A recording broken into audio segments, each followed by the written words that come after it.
Hello everyone, আসসালামু আলাইকুম। সবাই কেমন আছেন? আলহামদুলিল্লাহ আমিও ভালো আছি। আমার ভিডিওটা যেখান থেকে দেখছেন আশা করছি আপনারা অনেক বেশি ভালো আছেন। ভিডিওটি আমি সকাল থেকেই শুরু করেছি। আমার হাজবেন্ডের জন্য আমার আপু আজকে সকালে কি নাস্তা বানিয়েছে সেটাই আপনাদেরকে দেখাচ্ছি। আমার আপু সকালে খিচুড়ি রান্না করেছে, ডিম ভাজি, শসা, লেবু, পেঁয়াজ, মরিচ সব কিছুই রেডি করেছে। আমার হাজব্যান্ড অনেক বেশি খিচুড়ি পছন্দ করে। আর আমরা সবাই মিলে নাস্তা খেয়ে আমি চলে এসেছি আমার রুমটাকে গুছিয়ে নিতে। পুরো রুমটাই আমি সুন্দর করে গুছিয়ে নিয়েছি। এখন বেডটাও ঠিক করে নিচ্ছি। আসলে একটা রুমের সৌন্দর্য একটা বেড যদি পরিষ্কার গোছানো থাকে তাহলে পুরো রুমটাই যেন সৌন্দর্য দ্বিগুণ বেড়ে যায়। আর আসলে এমনই করা উচিত, পুরো রুমটা গুছিয়ে তারপরে বাইরের সমস্ত কাজ করা উচিত। আর আমার তো সব সময় মনে হয় যে আমি পুরো বাসাটা গুছিয়ে নিয়ে তারপরে রান্না বাড়া সব কাজে যায়। কিন্তু এখন তো আসলে আমাকে রান্না করতে হয় না, আমার আপু রান্না বাড়া করে, আমি শুধু রুমটাকেই গুছিয়ে নিই। রুমটা গুছিয়ে এখন আমি রুমটা ঝাড়ু দিয়েও নিচ্ছি। পুরো বাসাটাই আমি সুন্দর করে ঝাড়ু টাড়ু দিয়ে নিব, কারণ রান্নাঘর এগুলোতে কোনো টেনশন আমার রান্না বাড়া নিয়ে করতে হয় না। আর আমার হাজব্যান্ড ছুটিতে আসছে 2-3 দিনের, আমি তো একটু অসুস্থ, আমার শরীরটা বেশ খারাপ। আমার হাজব্যান্ড এই জন্যে নাইট পাশে আসছে 3 দিনের।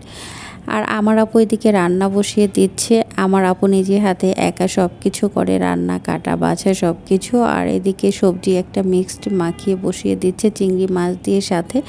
আর আমার হাজব্যান্ডের মূলা খুব পছন্দ, সে মূলার তরকারি খেতে চাইছে, এই জন্য আমার আপু সব কিছু দিয়ে একটা মূলার তরকারি রান্না করছে। আর চিংড়ি মাছ দিয়ে আসলে সব কিছু খেতেই ভালো লাগে, সব তরকারির মধ্যেই চিংড়ি মাছ দেওয়া যায়। অন্যান্য মাছ কিন্তু সব তরকারির মধ্যে দিয়ে খাওয়া যায় না। আর চিংড়ি মাছ যেটাতে দিবেন সেটাতেই স্বাদ কেন যে অনেক দ্বিগুণ বাড়িয়ে যায়। আসলে মাছ ঝোল, ভাজি, সবজি যে কোনো কিছুতেই, শাকে সব কিছুতেই চিংড়ি মাছ খাওয়া যায়। আমার আপুর সবজিটাও হয়ে গিয়েছে, এদিকে আমার আপু মুরগির মাংসটাও রান্না করে নিচ্ছে। আর আমি এদিকে পুরো রুমটা ঝাড়ু দিয়ে একদম পুরো বাসাটা ঝাড়ু টাড়ু দেওয়া শেষ করে পরিষ্কার করে তারপরে আমার আপু মূলার শাক ধুয়ে রেখেছে, আমি মূলার শাকটা কেটে দিয়েছি আমার বড় আপুকে। আমার আপু কিন্তু কেটে নিতে চায় না, সে মনে করে যে আমি কাটতে পারবো না, সে নিজে হাতে সব কিছু করতে চায়। আর আমি এদিকে মূলার শাকও কেটে নিয়েছি সুন্দর করে। আর এই মূলার শাক দেখলেই আমার একটা কথা খুব মনে পড়ে, আমার দাদি কিন্তু সব সময় আমাদের বাসার যত শাক কাটা সব সেই করতো। আমার দাদি মূলা শাক কাটা বাছা কেটে দিত, এটা আমার সব সময় মনে পড়ে। আমার দাদি অনেক বয়স হয়েছিল তাও কিন্তু সে করতো, সে নিজে হাতে শাক কাটতে পছন্দ করে, আর সবার হাতে শাক কেটে নিত পছন্দ করতো না আমার দাদি। আর আমার দাদিও সুন্দর করে মূলার শাকটা কাটতো, আমার দেখলেই মনে হয় আমার দাদির কথা।